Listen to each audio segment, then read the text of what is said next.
Баршаңызға сәлем. Бүгін біз орама нан жасаймыз. Ол үшін бізге фарш керек. Мұнда менде где-то бір 400 грамм фарш. Сосын бір 10 шақты осындай кішірек картоп керек. Қазір картопты сақтап фаршқа қосамыз. Так, мен картопымызды мен осындай кішкентай кубик қып сақтаймыз.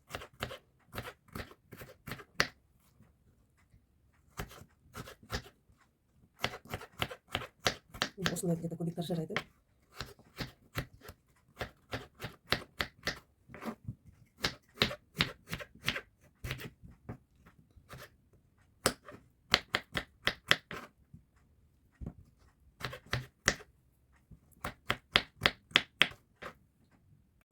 Ал міне біз картопты сақтап болдық. Енді бұны аламыз да фаршқа қосып жүреміз. Фаршымызға картошканы қосамыз. Картошка кішкене басымдырақ болып кетті. Олай да болады. Қайта не болады?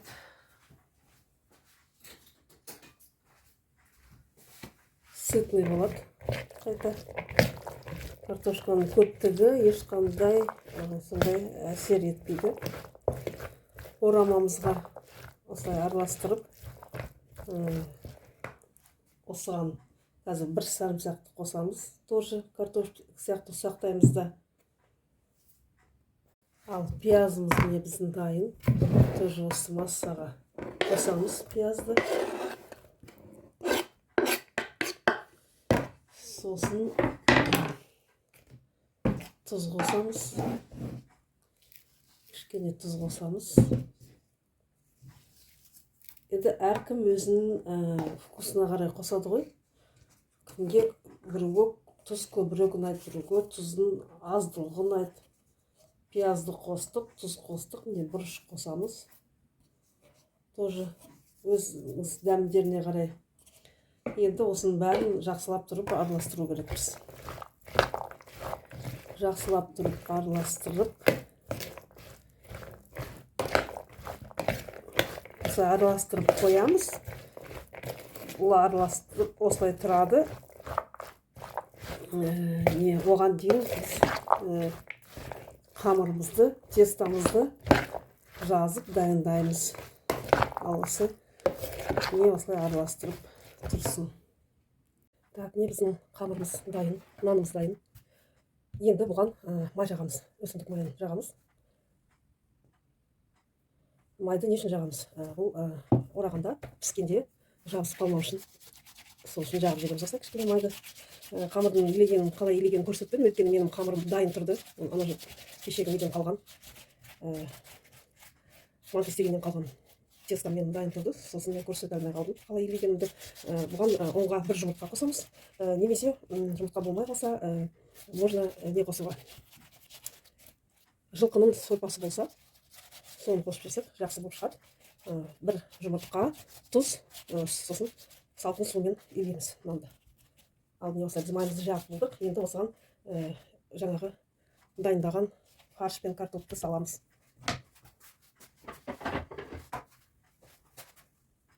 Ал біз міне картопымызды саламыз. Ортасына саламыз. Басында мен мынау нені екіге бөлім, екінші тағы да осылай нан жазамды, соған салатындай қылып, тура жартысын осыған қазір саламыз.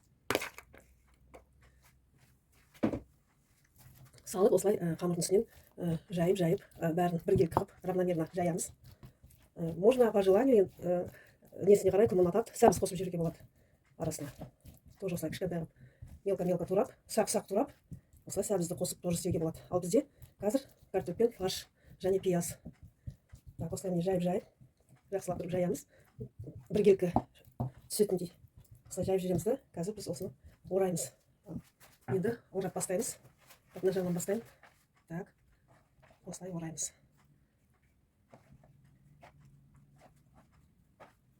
Орап. Так, жақсылап тұрып. Осылай орап ұстаймыз. Енді қазір бұны мантабаркаға саламыз. Міне біздің мантабаркамыз тоже кішкене май қосып жібереміз. Жауыз қалмасын деп майды ондап тұрып жағып ұстаймыз. Әйтпесе біздің рулетіміз жауыз қалуы мүмкін. Так, енді осы рулетті микроволновкаға саламыз. Осылай әдемілеп салып қоямыз. Мінекей достар, рулетіміз пісуге дайын. Қазір мен матницаны қайнатамда, суды қайнатамда, бұны бір жарты сағат 30-35 минутқа қойсам, пісіп қалады. Егер де сомневаться етсеңіздер, піспей қалады деп, онда бір 40 минут, 45 минут манты пісіргендей уақытта ұстауға болады. Ал біздің екінші қамырымыз дайын. Қазір майды мен уже жағып қойдым. Қалған фаршымызды тоже осылай жаңағыдай саламыз. Распределять деп. Айтайын дегенім, уақыт, пісу уақыты. Егер де мантницада обычно 4 табақ болады ғой, соның если 2 табағын ғана пісірсеңіз, 1-2 табағын ғана пісірсеңіздер, онда уақыты 30-35 минутта пісіруге болады. Сол жеткілікті езіп кетеді еткені. Ал егер де 4 табақ толық болып пісірсеңіз, онда манты пісіргенде 45 минут пісіру керек. Соны айтайын деген. Ұмытып кетіппін айтуға. Так, осылай бәрін.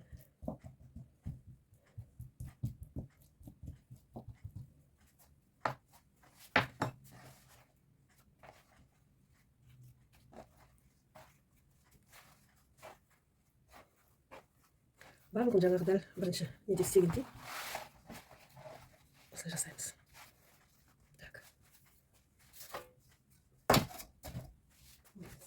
Мантницамызға жағып жаңағыдай. Міне біз мантницаға жаңағыдай май жақтық. Рулетімізді осылай көтеріп сала қоямыз. Менде 2 табақ болды. Міне жаңағы біріншісі. Екіншісі.